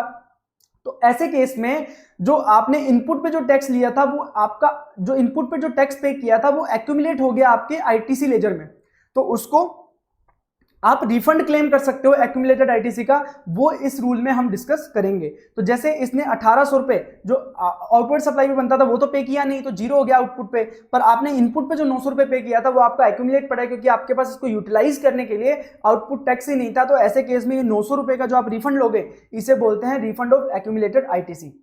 बट हो सकता है कि व्यक्ति जीरो रेटेड सप्लाई भी कर रहा हो और नॉन जीरो रेटेड सप्लाई भी कर रहा हो, नॉर्मल डोमेस्टिक सप्लाई भी कर रहा हो, जीरो रेटेड सप्लाई भी कर रहा हो। तो ऐसे केस में ये पता लगाने के लिए कि कितना रिफंड जीरो रेटेड सप्लाई से रिलेटेड है, कितना नॉन जीरो रेटेड, मतलब आपका जो आईटीसी आपके आईटीसी लेजर में अमाउंट में पड़ा है, आईटीसी लेजर में पड़ा है, उसमें से कितना अमाउंट जीरो रेटेड सप्लाई से रिलेटेड है और कितना अमाउंट आपका डोमेस्टिक सप्लाई से रिलेटेड है या फिर other than zero rated supply से रिलेटेड है, उसके लिए रूल 89(4) आपको एक फॉर्मूला देता है और तरीका बताता है कि कैसे आप उसको डिफाइन कर सकते हो। तो इसमें रिफंड कैसे आएगा, इसमें रिफंड कुछ इस तरह से आएगा। सबसे पहले आपको पता लगाना है कि नेट आईटीसी क्या होती है। तो नेट आईटीसी क्या होती है, नेट आईटीसी होती है ITC availed on input goods and input services. तो ध्यान रखना, जो एक्यूमुलेटेड आईटीसी का बेनिफिट मिलेगा इन case of zero rated supply वो सिर्फ इनपुट गुड्स और इनपुट सर्विसेज पे मिलेगा, कैपिटल गुड्स पे नहीं मिलेगा। तो कैपिटल गुड्स वाली आईटीसी को हम कंसीडर नहीं करेंगे, हम सिर्फ कंसीडर क्या करेंगे, इनपुट गुड्स और इनपुट सर्विसेज पे जो आईटीसी मिलती है उसको कंसीडर करेंगे। अच्छा, अगर उसके बाद हम कैलकुलेट करेंगे टर्नओवर ऑफ जीरो रेट, हम क्या करेंगे, हमने जो टोटल आईटीसी ली है ना इनपुट गुड्स और सर्विसेज पे, हम उसमें से ये देखेंगे कि टोटल टर्नओवर कितना था, उसमें से जीरो रेटेड कितना था। तो जो प्रोपोर्शनेट हम यहां मान लेंगे कि ये जीरो रेटेड सप्लाई के लिए आईटीसी क्लेम करी थी जो कि हमारी लेजर में पड़ी है। तो हमने सबसे पहले क्या करना है, सबसे पहले कैलकुलेट करेंगे turnover of zero rated supply. अब turnover of zero rated supply goods भी होगा और सर्विसेज भी होगा, तो गुड्स का क्या करना है, सर्विसेज का करना है, देखते हैं। Turnover of zero rated supply of goods कैसे कैलकुलेट करेंगे, उन्होंने बोल दिया कि value of zero rated supply made during the period. ठीक है, तो मतलब अगर आप मार्च की बात कर रहे हो, मार्च पीरियड के एक्यूमुलेटेड आईटीसी की बात कर रहे हो, तो मार्च पीरियड में आपने कितना जीरो रेटेड सप्लाई किया उसका वैल्यू, या फिर आप सिमिलर सप्लाई अगर डोमेस्टिक मार्केट में करते तो उसका 1.5 टाइम्स, मतलब आप डोमेस्टिक मार्केट में अगर सिमिलर सप्लाई करते तो उसका 1.5 टाइम अमाउंट कितना होता, उसमें से whichever is lower will be considered as the turnover of zero rated supply of goods. तो ऐसा इसलिए किया गया, कहीं आप अपने zero rate supply of goods के वैल्यू को एक्स्ट्रापोलेट नहीं कर दो, आप बहुत हाई नहीं दिखा दो जिसकी वजह से आपको जो रिफंड है वो बहुत ज्यादा बन जाए। तो ऐसे केस में उसको चार्ज करने के लिए बोला गया कि आप या तो value of zero rated supply जो आपने अपने इनवॉइसेस वगैरह में दिखाई है, अब ये value of zero rated supply क्या है, या तो आपने शिपिंग बिल या बिल ऑफ एक्सपोर्ट में जो एफओबी वैल्यू दिखाया है, या फिर आपने अपने टैक्स इनवॉइस या बिल ऑफ सप्लाई में जो अमाउंट दिखाया है, whichever is lower will be taken as the value of zero rated supply, या तो ये वाला अमाउंट, या फिर अगर आप डोमेस्टिक मार्केट में सिमिलर कोई गुड्स बेचते हैं तो ऐसे केस में उसका 1.5 टाइम्स वैल्यू ले लेंगे और whichever is lower will be considered as the turnover of zero rated supply of goods. ये वाली बात हो गई। उसके बाद बात करते हैं turnover of zero rated supply of services. तो सर्विसेज के केस में टर्नओवर जीरो रेटेड सप्लाई कैसे कैलकुलेट करेंगे अपन, सबसे पहले देखेंगे कि अपने को एग्रीगेट अपना अमाउंट कितना रिसीव हुआ है, अपने को अमाउंट कितना रिसीव हुआ है ड्यूरिंग द पीरियड। अगर अपन मार्च पीरियड की बात कर रहे हैं तो मार्च पीरियड में अपने को कितना अमाउंट रिसीव हुआ है related to zero rated supply. अब उसमें हम ऐड कर देंगे ऐसी जीरो रेटेड सप्लाईज जो कि इस पीरियड में हमने प्रोवाइड करी हैं, पर इसका जो अमाउंट है हमें पिछले पीरियड में ही प्रोवाइड हो गया था। मतलब हमें इसका जो एडवांस है वो मान लीजिए फरवरी में ही रिसीव हो गया था, बट उसकी जो हमने सप्लाई प्रोवाइड कराई है वो मार्च में करवाई है। तो जिस पीरियड की हम बात कर रहे हैं, मार्च पीरियड की बात कर रहे हैं, तो मार्च पीरियड के उस टर्नओवर में ऐड कर देंगे, क्योंकि सर्विसेज हमने मार्च में प्रोवाइड कराई हैं, रिफंड भले पहले रिसीव हो गया था पर मार्च में सर्विसेज प्रोवाइड करेंगे। Then advance received for zero rated supply but not completed services. तो एडवांस तो आपको रिसीव हो गया इस मंथ मार्च में, बट आपने सर्विसेज नहीं प्रोवाइड कराई, सर्विसेज आप फ्यूचर में जाकर प्रोवाइड कराने वाले हो, मे बी अप्रैल और मई में। तो ऐसे केस में मतलब कुल मिला के जो turnover of zero rated supply है ना ऑफ सर्विसेज, उस केस में अपने को अक्रूवल बेसिस पे कैलकुलेट करना है। मतलब आपको अमाउंट कितना रिसीव हुआ, उसमें हमने ऐड किया कौन कौन सी सर्विसेज हमने इस मंथ में प्रोवाइड कराई जिसका अमाउंट अपने को एडवांस पहले रिसीव हो गया था, और हमने लेस कर दिया जो एडवांसेस तो रिसीव हुए पर उसके अगेंस्ट हमने सर्विसेज प्रोवाइड नहीं करी, तो मतलब हमने जो सर्विसेज प्रोवाइड करी है इस मंथ की उसका टर्नओवर हमें कैलकुलेट करना है ऑन अक्रूवल बेसिस। तो ये हो गया turnover of zero rate supply of services. Then divided by अपन क्या कर रहे हैं, adjusted total turnover. Adjusted total turnover क्या होगा, तो बोला गया कि total turnover in state and union territories excluding turnover of service. तो टर्नओवर इन स्टेट और यूनियन टेरिटरी क्या होता है, सारी टैक्सेबल सप्लाईज एक्सेप्ट आपने कोई इनवर्ट सप्लाई ली है या फिर जो टैक्सेस वगैरह जीएसटी वगैरह होते हैं उसको छोड़ के सारी टैक्सेबल और एग्जम्प्ट सप्लाई क्या हो जाती है, इंक्लूड हो जाती है in turnover in state and union territory. तो बोल दिया turnover in state and union territory excluding turnover of service. तो आप सर्विस को छोड़ दीजिए, बाकी turnover in state and union territory दीजिए। अब इसमें ऐड करना है turnover of zero rated supply of service. तो जब ऊपर अपन ने कैलकुलेट किया ना, यहाँ पे ये जो अमाउंट आएगा अपने को ये अमाउंट उसमें ऐड करना है turnover of zero rated supply of services. अब कौन सी सर्विसेज बची other than zero rated supply, तो हमें ऐड करना है non zero rated supply of service का भी अमाउंट इसमें ऐड करना है। मान लीजिए मैंने डोमेस्टिकली कोई सर्विस प्रोवाइड कराई है तो उसका अमाउंट भी इसमें ऐड हो जाएगा। एक्सक्लूड करना है अपने को कोई भी अगर एग्जेम्प्ट सप्लाई है, कोई भी एग्जेम्प्ट सप्लाई है other than zero rated supply. तो मैंने बात करी सिर्फ जीरो रेटेड सप्लाई पे मिलता है, other than zero rated supply पे कोई भी एग्जेम्प्ट सप्लाई है तो उस पर रिफंड वगैरह भी नहीं मिलता, तो उसको अपने को टर्नओवर में भी इंक्लूड नहीं करना। Value of exempt supply other than zero rated supply. ठीक है, अब अपन बात कर लेते हैं इस फॉर्मूला की। तो फॉर्मूला में क्या बोला, जो नेट आईटीसी आपने उस पीरियड में अवेल करी है, मान लो मार्च पीरियड की बात कर ले तो मार्च में जो हमने आईटीसी अवेल करी है उसमें हम प्रोपोर्शनेट कर दे रहे हैं zero rated supply divide by total turnover. तो जो अमाउंट आएगा वो हमारा अमाउंट क्या हो जाएगा, रिफंड हो जाएगा। अब इसके लिए एक क्वेश्चन कर लेते हैं, उससे अपने को बहुत सही से क्लैरिटी आ जाएगी। ठीक है, बहुत सही से क्लैरिटी आ जाएगी। कैसे, सबसे पहले देखो मिस्टर ए है वो गुड सेल कर रहे हैं, सर्विसेज भी सेल कर रहे हैं। ड्यूरिंग दैट पीरियड उनका जो नेट आईटीसी अवेलेबल है वो कितना है, 10 लाख रुपए। तो नेट आईटीसी अवेलेबल तो अपने को अमाउंट दे रखा है 10 लाख रुपए। उसके बाद उन्होंने लोकल मार्केट में जो गुड्स सप्लाई किए वो किए 15 लाख रुपए के, मतलब other than zero rate supply है ऑफ गुड्स की। देन उन्होंने एक्सपोर्ट किया विदाउट आईजीएसटी पेमेंट। देखो कब मिलता है अपने को एक्यूमुलेटेड आईटीसी का बेनिफिट, जहां पे विदाउट आईजीएसटी अपन ने एक्सपोर्ट किया। तो विदाउट आईजीएसटी पेमेंट हमने कितना एक्सपोर्ट किया है, 25 लाख रुपए का। बट उसमें डोमेस्टिक मार्केट वैल्यू कितनी थी, 20 लाख रुपए की। अगर मैं सिमिलर गुड्स डोमेस्टिक मार्केट में बेचने जाता तो 20 लाख रुपए का था। Then goods exported with IGST payment 10 lakh रुपए। तो इस पे तो हम अलग से सेपरेटली रिफंड लेंगे, तो इसको हम जीरो रेटेड सप्लाई में काउंट नहीं करेंगे इस फॉर्मूला के लिए, क्योंकि ये विद आईजीएसटी पेमेंट है, बट टोटल टर्नओवर में तो कैलकुलेट करेंगे। देन अगर आपने सर्विसेज एक्सपोर्ट कर दी और पेमेंट आपने लास्ट ईयर ही रिसीव हो गया था, लास्ट ईयर आपको पेमेंट रिसीव हो गया था, आपने सर्विस प्रोवाइड कराई ड्यूरिंग द टाइम, वो 20 लाख रुपए। आपने सर्विसेज का एडवांस रिसीव कर लिया था for export, but services complete नहीं करी, मतलब आपने इस मंथ में एडवांस तो रिसीव हो गया बट उसकी सर्विसेज आप फ्यूचर में प्रोवाइड कराओगे, वो है 40 लाख। और पूरा टोटल जो अमाउंट रिसीव हुआ है, पेमेंट रिसीव हुआ है for the zero rate supply, वो था 60 लाख रुपए। एंड जो सर्विसेज आपने लोकल मार्केट डोमेस्टिकली प्रोवाइड करेंगे वो है 20 लाख रुपए। तो अपन सबसे पहले कैलकुलेट करना था हमें, सबसे पहले नेट आईटीसी अवेलेबल वो कितना है, 10 लाख रुपए, जो अपने को दिया हुआ है आंसर में। Then turnover of zero rated supply of goods, तो गुड्स के केस में बोला था या तो कितने का हमने zero rated supply of goods किया विदाउट आईजीएसटी ऑफ पेमेंट, वो था 25 लाख रुपए। और डोमेस्टिक मार्केट में कितने में बिकता उसका 1.5 गुना, तो डोमेस्टिक मार्केट में 20 लाख का बिकता, 20 लाख का 1.5 गुना 30 लाख, 25 लाख और 30 लाख में से whichever is lower is 25 lakh. तो 25 लाख क्या हो जाएगा, turnover of zero rated supply of goods. उसके बाद turnover of zero rated supply of services, तो उसमें हमने बात करी थी आपको पहले अमाउंट कितना रिसीव हुआ, अमाउंट अपने को रिसीव हुआ 60 लाख, और उसके बाद उसमें हम ऐड करेंगे ऐसा अमाउंट जिसकी हमने सर्विसेज अभी प्रोवाइड कर दी पर अमाउंट पहले रिसीव हो गया था। तो 20 लाख का अमाउंट अपने को लास्ट ईयर ही रिसीव हो गया था पर सर्विसेज वही प्रोवाइड कराएंगे तो उसको ऐड कर देंगे। अब ऐसा अमाउंट जो रिसीव हुआ बट उसकी सर्विसेज प्रोवाइड नहीं की, उसको लेस कर देंगे, जो की था 40 लाख। तो 40 लाख जो 60 + 20 - 40 कितना हुआ, 40, दैट इज अपना turnover of zero rated supply of services. तो कितना हो गया, 40 लाख। ठीक है, अब adjusted total turnover, adjusted total turnover अपन कैलकुलेट करेंगे। तो हमने बोला था कि सबसे पहले तो अपने को कैलकुलेट करना है टर्नओवर इन स्टेट और यूनियन टेरिटरीज एक्सेप्ट सर्विसेज के केस में। तो सर्विसेज को छोड़ के अपन ने कितना टर्नओवर किया, तो उसमें अगर हम बात कर लें तो ये देखो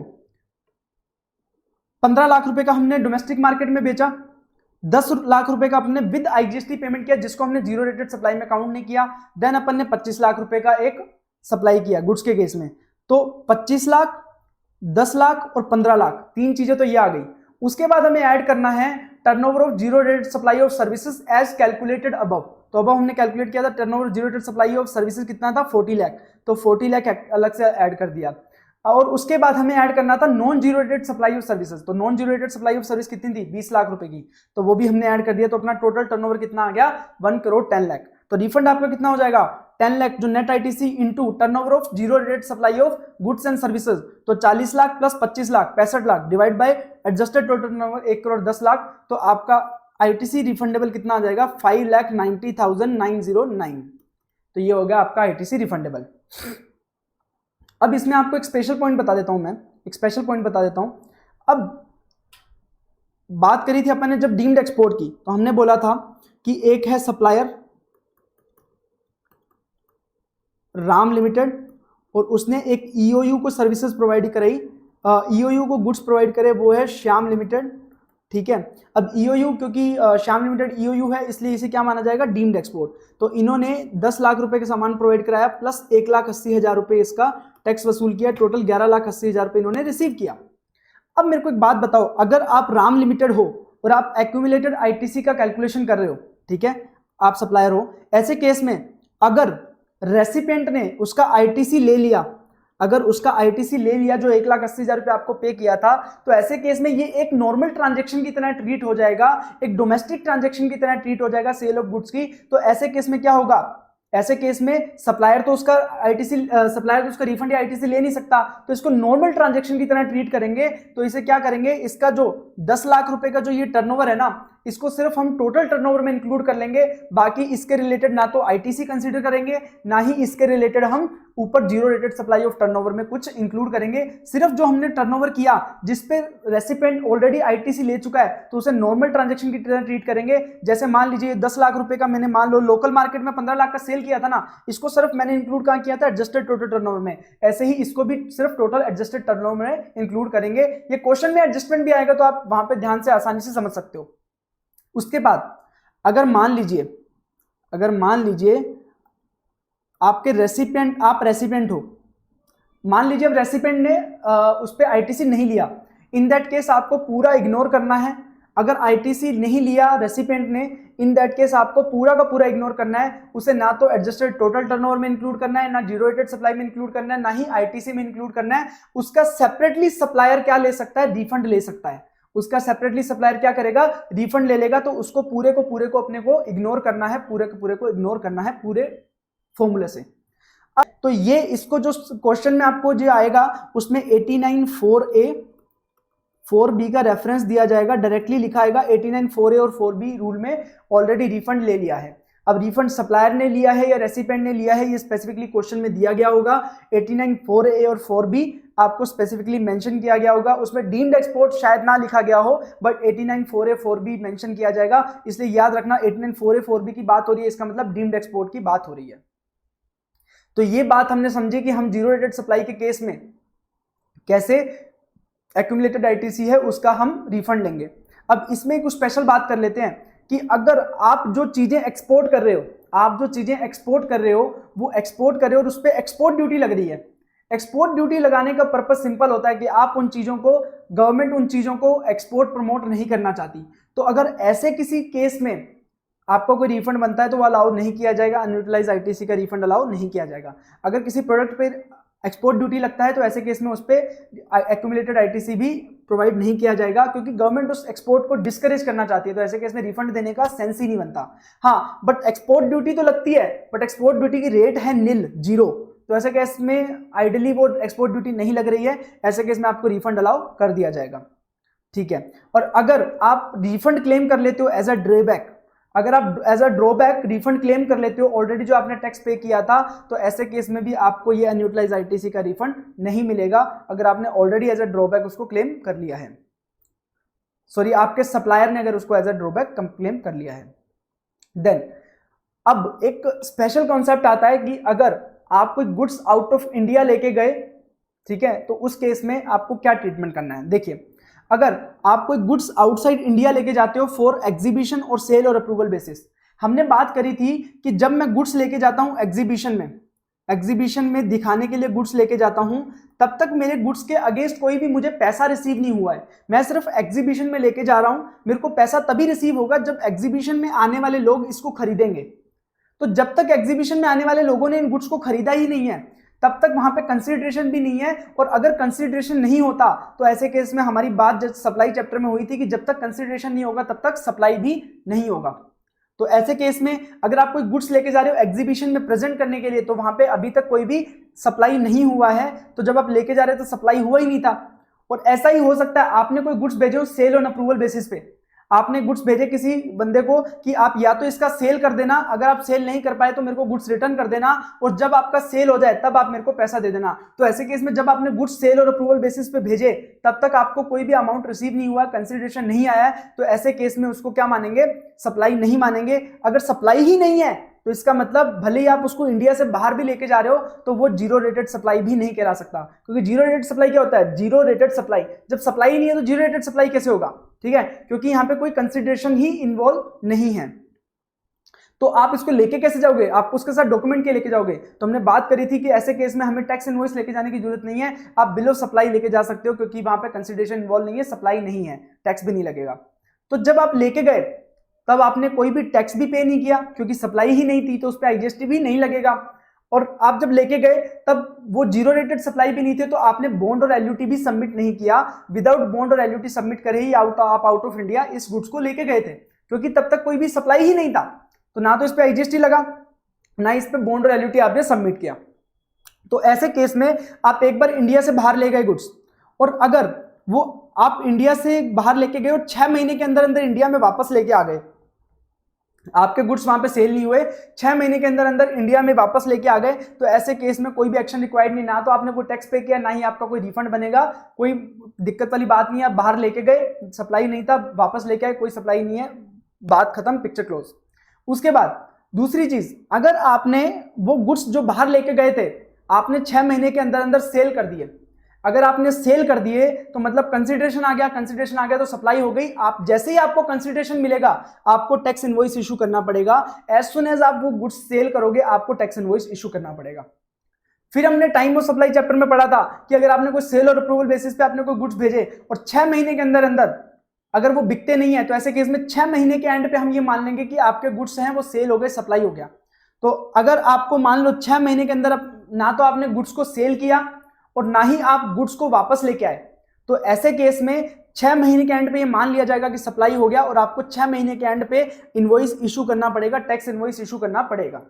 तो इन दैट केस गवर्नमेंट ने बोला कि भले ही आपने जब गुड्स को आप बाहर लेके गए थे तब आपने बॉन्ड और एलयूटी नहीं सबमिट किया था, या फिर बाहर ले जाते टाइम आपने जीएसटी नहीं पे किया था, इवन दो आपको जो एक्यूमुलेटेड आईटीसी है, इन गुड्स से रिलेटेड जो आईटीसी एक्यूमुलेट हो गया है उसका रिफंड मिल जाएगा, कोई दिक्कत वाली बात नहीं है। बट ये तभी मिलेगा अगर आप टाइमली जो रेज कर दोगे इनवॉइस, मतलब जैसे ही आपका सेल हो आपने इनवॉइस रेज कर दिया और 6 महीने खत्म हुए, 6 महीने खत्म होते ही आप टैक्स इनवॉइस रेज कर दो, तो आपको जिसको इसका एक्यूमुलेटेड आईटीसी है उसका रिफंड मिल जाएगा।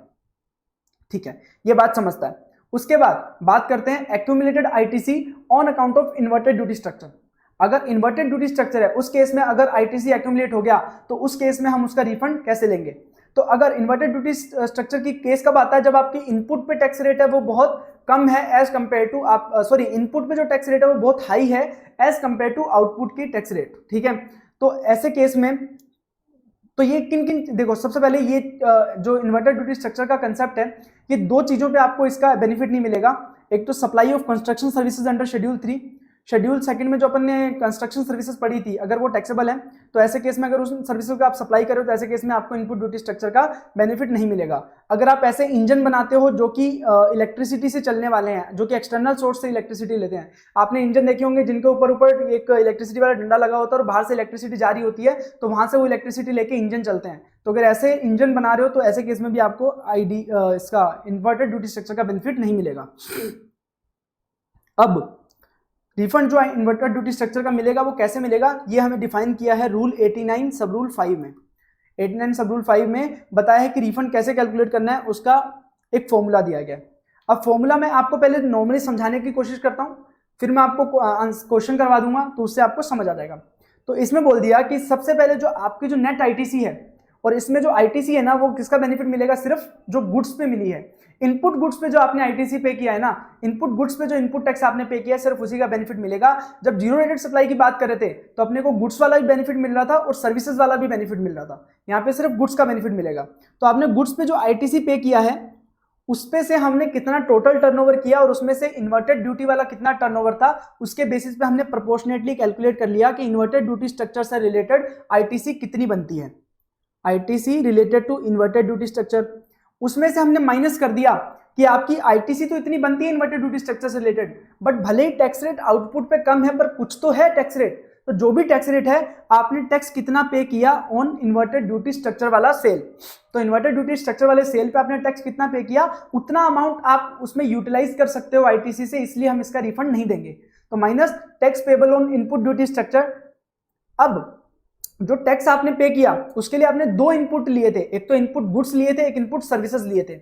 जब आपको आईटीसी का बेनिफिट आपको सिर्फ इनपुट गुड्स पे मिल रहा है तो जो टैक्स पेबल का अमाउंट है वो भी सिर्फ हम इनपुट गुड्स पे ही लेंगे। तो वो कैसे लेंगे, जो आपका टोटल टैक्स पेबल बनता है ऑन इन्वर्टेड ड्यूटी वाला गुड्स है ना, तो उसके रिलेटेड आपका गुड्स पे कितना आईटीसी बनता है डिवाइड बाय गुड्स और सर्विसेज दोनों पे कितना आईटीसी बनता है, उस प्रोपोर्शनेट में अपन कैलकुलेट कर लेंगे कि गुड्स से रिलेटेड कितना बनता है।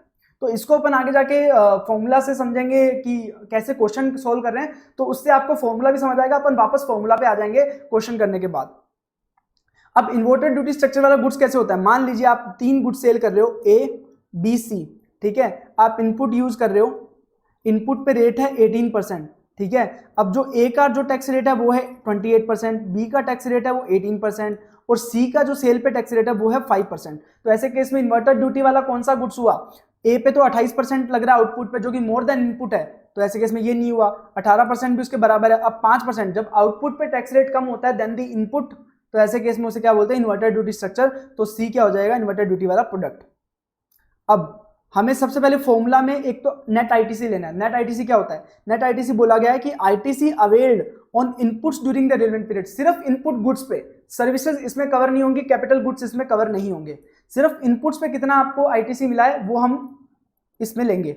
उसके बाद नेट आईटीसी में सारे आईटीसी आ जाएंगे, भले ही वो टैक्स रेट कितना भी हो प्रोडक्ट पे। जैसे मैंने बात करी थी कि इनपुट पे रेट है 18%, मैं ए बी सी 3 प्रोडक्ट बेचता हूं, एक पे 28% है, एक पे 18% है, एक पे 5%।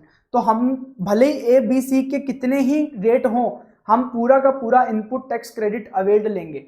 मतलब आपने कोई भी इनपुट गुड्स यूज किया हो उस पर भी कितनी भी रेट हो, ठीक है, मान लो उस पर 18% 28% है, जितना भी रेट है हम पूरा का पूरा आईटीसी यहाँ पे कवर करेंगे, ठीक है।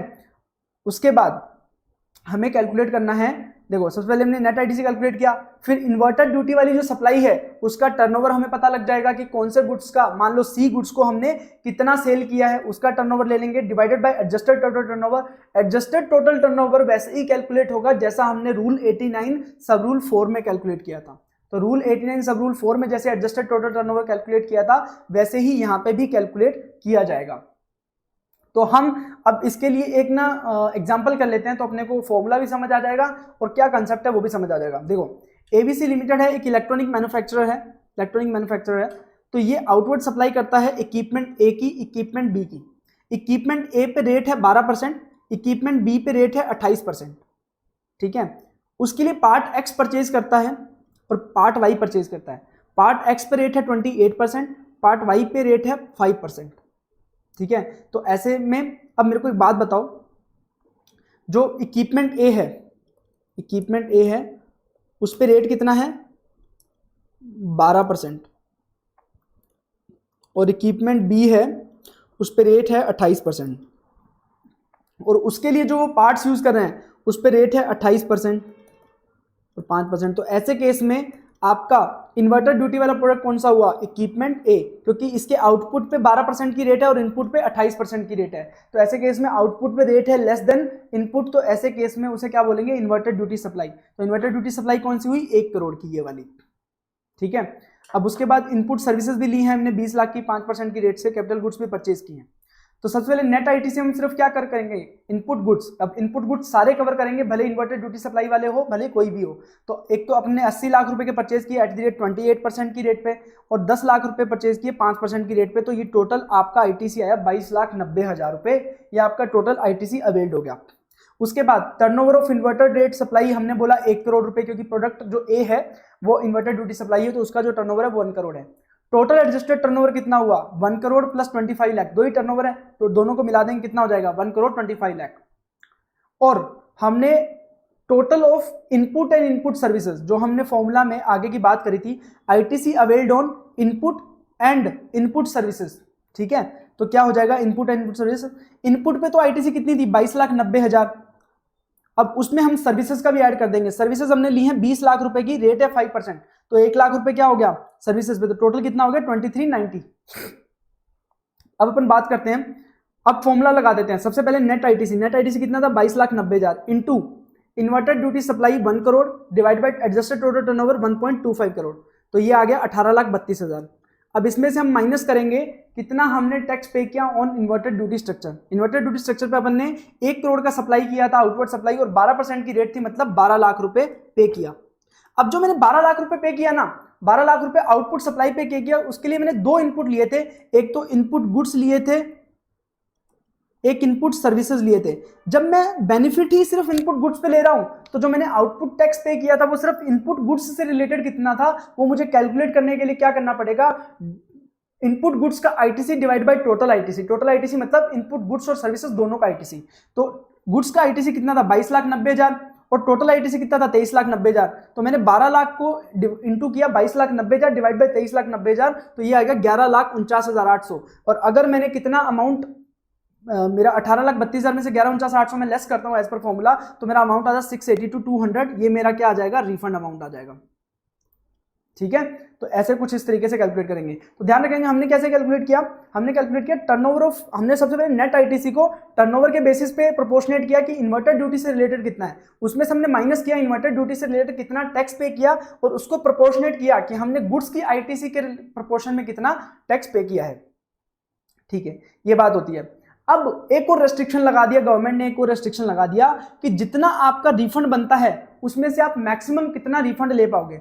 आपने रूल 89(4) और रूल 89(5) में बात करी थी कि जीरो रेटेड सप्लाई के केस में एक्यूमुलेटेड आईटीसी का जो रिफंड बनेगा, वो जो रिफंड बनेगा ना, उसमें से कितना रिफंड आप एक्चुअल में ले सकते हो। तो उसमें रेस्ट्रिक्शन लगा दिया कि या तो आपका एज पर फॉर्मूला जितना रिफंड आ रहा है वो ले लो, और आपने जिस पीरियड से रिलेटेड, मान लीजिए मार्च 2022 से रिलेटेड मैं ये कैलकुलेट कर रहा हूं, और मेरा मार्च, मान लीजिए मेरा ये जो अमाउंट आया था, ये अमाउंट आया था 682,200, तो मैं यहाँ पे लिख लेता हूँ फर्स्ट अमाउंट है 682,200, ये एज पर फॉर्मूला आ रहा है।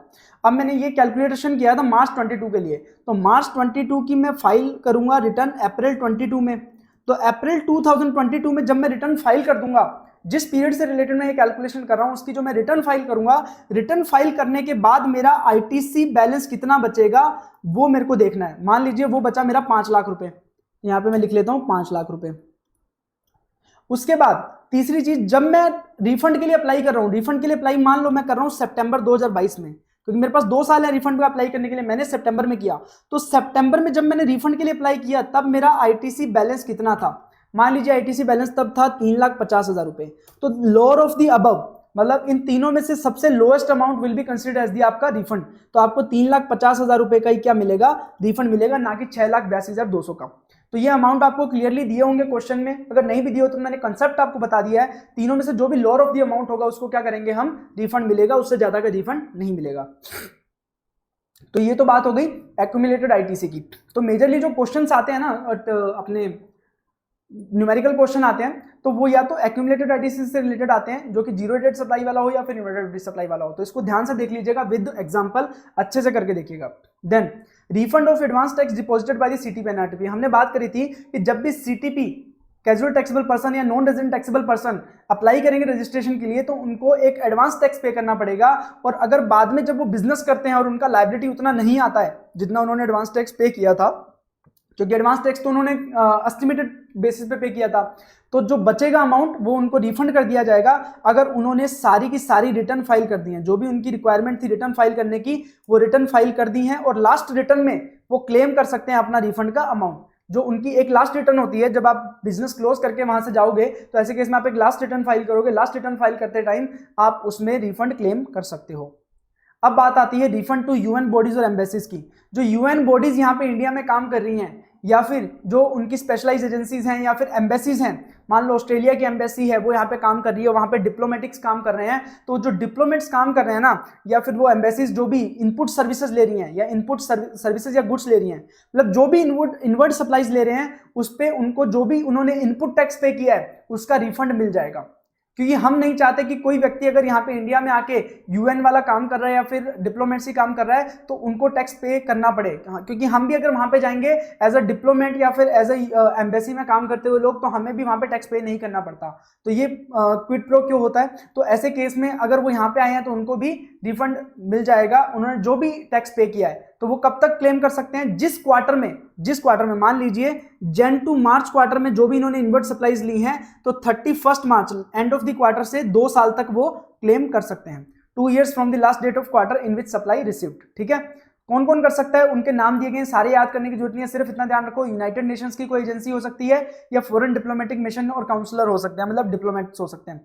तो ऐसे केस में उनको क्या है, उनको रिफंड मिल जाता है पूरा का पूरा जो भी उन्होंने इनपुट पे किया है। अब वो भले ही उन्होंने अपने पर्सनल यूज के लिए इनपुट गुड सर्विसेज मंगाए हों या फिर यूएन एम्बेसीज वगैरह के काम के लिए मंगवाए हो, सब पे मिल जाता है। बट हाँ, उसकी एक ही शर्त है, आपने जो गुड्स और सर्विसेज ली हैं वो किसी रजिस्टर्ड पर्सन से ली हैं और उस रजिस्टर्ड पर्सन ने जो टैक्स इनवॉइस इशू किया है उसमें आपको अपना जीएसटीआईएन या फिर यूआईएन मेंशन करवाना पड़ेगा रेसिपिएंट का। तो रेसिपिएंट का नेम और यूआईएन और जीएसटीआईएन मेंशन करवाना पड़ेगा। और उसके बाद अगर कोई टूरिस्ट इंडिया से जा रहा है और इंडिया से कोई गुड्स लेके जा रहा है जिस पे उसने इनपुट टैक्स पे किया था, तो उसका भी उसको रिफंड मिल जाएगा। उसके बाद वो रिफंड कैसे प्रोसेस होगा, उसका प्रोसीजर क्या है। देखो, अगर कोई रिफंड की एप्लीकेशन लगाएगा तो एप्लीकेशन जाएगी ऑफिसर के पास, प्रॉपर ऑफिसर के पास। अगर एप्लीकेशन प्रॉपर ऑफिसर को कंप्लीट लगती है तो ऐसे केस में वो एक्नॉलेजमेंट इशू कर देगा, और अगर उसे कंप्लीट नहीं लगती है तो ऐसे केस में वो आपको डेफिशिएंसी मेमो इशू कर देगा। और डेफिशिएंसी मेमो इशू करने के साथ साथ वो बोलेगा कि आप नया रिफंड एप्लीकेशन फाइल कीजिए। ठीक है, और जब भी आपको एक्नॉलेजमेंट इशू हो जाएगा, एक्नॉलेजमेंट इशू होने के विदिन 60 डेज उनको क्या करना पड़ेगा, रिफंड पे करना पड़ेगा। और अगर 60 डेज के अंदर रिफंड पे नहीं होता है तो ऐसे केस में उस पर इंटरेस्ट भी लगता है, वो अपन आगे जाके डिस्कस करते हैं। तो 60 डेज के अंदर अंदर क्या है, रिफंड पे करना है। बट हाँ, अगर इलेक्ट्रॉनिक कैश लेजर की बात है तो ऐसे केस में एक्नॉलेजमेंट वगैरह की नीड नहीं पड़ती, वो ऑटोमेटिकली पोर्टल पे एक्नॉलेज हो जाता है। उसके बाद ग्रांट ऑफ प्रोविजनल ऑर्डर। अब देखो क्या होता है कि एक्सपोर्ट के केस में गवर्नमेंट एक्सपोर्ट को प्रमोट करना चाहती है, तो ऐसे केस में गवर्नमेंट ने बोला कि आपको रिफंड के लिए 60 डेज तक वेट करने की जरूरत नहीं है क्योंकि आपका वर्किंग कैपिटल ब्लॉक हो जाएगा। ऐसे केस में गवर्नमेंट ने बोला कि आपको आपका 90% ऑफ दी जो आपने रिफंड मांगा है ना, वो 90% तो हम क्या करेंगे, 7 दिन के अंदर ही आपको प्रोवाइड करा देंगे। किस केस में, जीरो डेटेड सप्लाई के केस में। तो जीरो डेटेड सप्लाई के केस में अगर आपका जो रिफंड आपने मांगा है उसका 90% अमाउंट आपको 7 दिन के अंदर प्रोविजनली रिफंड कर दिया जाएगा। उसके बाद जो 10% अमाउंट है वो जब आपका फाइनल सारे डॉक्यूमेंट वगैरह वेरीफाई करके विदिन 60 डेज पे कर दिया जाएगा। हाँ, बट किसको प्रोविजनल रिफंड इशू नहीं किया जाएगा, अगर आपके ऊपर पिछले 5 साल में कभी भी क्या रहा है, प्रोसीडिंग चली है मोर देन 2.5 करोड़ की, मतलब 2.5 करोड़ से ज्यादा की अगर प्रोसीडिंग चली है पिछले 5 साल में कभी भी, तो ऐसे केस में आपको प्रोविजनल रिफंड ऑर्डर इशू नहीं किया जाएगा क्योंकि आप पे शक है कि आप कुछ गलत कर सकते हो। देन अगर आपने रिफंड डिले किया 60 डेज से, अगर 60 डेज के बाद भी रिफंड आप इशू नहीं करते हो तो ऐसे केस में 6% की रेट से इंटरेस्ट चालू होगा। कब से, 61st डे से ही चालू हो जाएगा till the time of date of refund. आपको 6% पर एनम की रेट से इंटरेस्ट मिलेगा। और अगर ये रिफंड ड्यू था ड्यू टू जजमेंट और डिक्री या ऑर्डर वगैरह, जजमेंट वगैरह देने की वजह से अगर रिफंड ड्यू था तो ऐसे केस में 9% की रेट से इंटरेस्ट मिलेगा, 9% पर एनम की इंटरेस्ट रेट से रिफंड मिलेगा। देन हम बात करते हैं अनजस्ट एनरिचमेंट। अनजस्ट एनरिचमेंट हमने समझा कि किसी के नुकसान पे खुद का फायदा, मतलब आपने अमाउंट कलेक्ट कर लिया था, गवर्नमेंट को जमा करवा दिया, आपके ऊपर कोई बर्डन नहीं आया, बट फिर भी आप रिफंड क्लेम कर रहे हो, तो खर्चा तो हो गया उस कंज्यूमर का, बट रिफंड कौन क्लेम कर रहा है, आप क्लेम कर रहे हो। मतलब इसका मतलब आप किसी के नुकसान पे अगर कुछ फायदा कमा रहे हो उसे बोलते हैं अनजस्ट एनरिचमेंट। तो अगर ऐसा प्रूव नहीं कर पाते हो, अगर आप प्रूव नहीं कर पाते हो जब आपने रिफंड फाइल किया, तो आपको ये प्रूव करना होता है कि यहाँ पे कोई भी अनजस्ट एनरिचमेंट नहीं है। अगर आप अनजस्ट एनरिचमेंट प्रूव नहीं कर पाते हो तो ऐसे केस में आपका जो रिफंड का अमाउंट है वो कहाँ चला जाएगा, कंज्यूमर वेलफेयर फंड में, जो कि कंज्यूमर के वेलफेयर के लिए यूज किया जाएगा, आपको नहीं दिया जाएगा। बट हाँ, अगर आप प्रूव कर देते हो कि there is no unjust enrichment, in that case आपको वो रिफंड दे दिया जाएगा। बट हाँ, इसके कुछ एक्सेप्शन है जहां पे आपको प्रूव करने की जरूरत नहीं है, डायरेक्टली आपको रिफंड एप्लीकेंट को ही दिया जाएगा। ऐसे केस कौन कौन से हैं, अगर आपने एक्सपोर्ट पे कोई रिफंड है, एक्सपोर्ट पे अनयूटिलाइज आईटीसी का रिफंड है, या फिर इन्वर्टेड ड्यूटी स्ट्रक्चर का है, या रिफंड ड्यू टू आपने एडवांस रिफंड किया उसकी वजह से रिफंड मिल रहा है, wrong type of tax collect किया था उसकी वजह से, या फिर बैलेंस एक्सेस है आपके लेजर में, तो इन सब केसेस में आपको चेक भी नहीं किया जाएगा, डायरेक्टली आपको एप्लीकेंट को प्रोवाइड करा दिया जाएगा। तो ये हमने डिस्कस किया refund chapter, import and export chapter. इसके रिलेटेड जितने भी सारे क्वेश्चंस हैं, फॉर्मूला बेस्ड हो या फिर थ्योरी क्वेश्चन, सब आप करके देख लीजिएगा, आपके सोल्व हो जाएंगे। बट फिर भी कोई भी क्वेरी आता है, डाउट आता है, तो आपको नंबर शेयर कर दिया गया है, आप मुझसे पूछ सकते हो any time. Thank you so much.